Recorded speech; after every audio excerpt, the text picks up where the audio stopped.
हम सब लोग लगातार बड़े संघर्षों के साथ, बड़े परिश्रम के साथ तमाम सामाजिक धार्मिक लोगों के साथ मिलकर ये संघर्ष कर रहे हैं कि किसी तरह से बौद्धों की जायज मांग को सुना जाए और उसे पूरा किया जाए।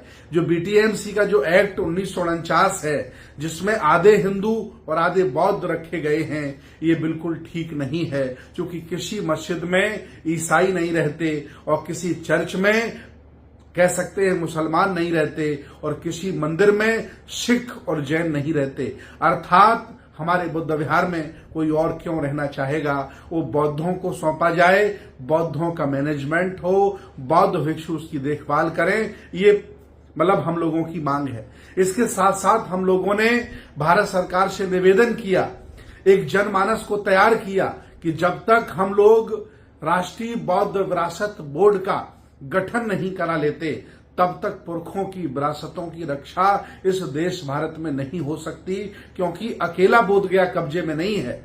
जितनी भी लेनियां हैं, जितनी भी गुफाएं हैं और जितने भी बड़े बड़े विरासतें हैं, तक्षशिला, नालंदा, उदनपुरी, विक्रमशिला के साथ साथ जितने भी तीर्थ स्थल हैं, चाहे वो सारनाथ हो, कुशीनगर हो, वैशाली हो, लुम्बिनी हो और कपिलवस्तु हो, लगभग सभी भारतीय पुरातत्व सर्वेक्षण के कब्जे में है। तो अकेले बोधगया की आजादी नहीं, हमें सभी बौद्ध विरासतों की आजादी के लिए अब संघर्ष करना होगा।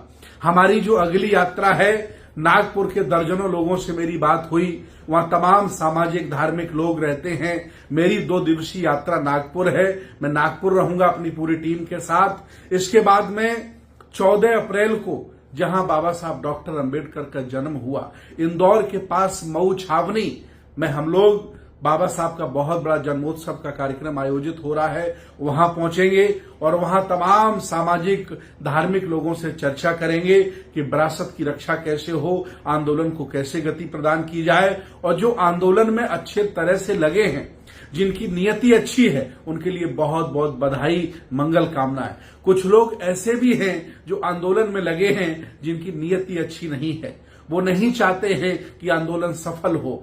उनके संबंध ऐसे जगह पर हैं जहां से उन्हें डायरेक्शन मिल रहा है कि आंदोलन को कैसे विफल किया जाए, क्योंकि जब भी कोई आप अच्छा कार्य करते हैं, जब भी कोई परिवर्तन का कार्य करते हैं, तो दुश्मन सक्रिय हो जाते हैं और दुश्मन आंदोलन को विफल करने के लिए हमारे लोगों को ही तैयार करते हैं। तो ऐसा भी दुश्मन हमारे साथ कर सकता है। इसलिए भारत के बौद्धों को चौकन्ना रहना होगा, आंदोलनकारियों को चौकन्ना रहना होगा।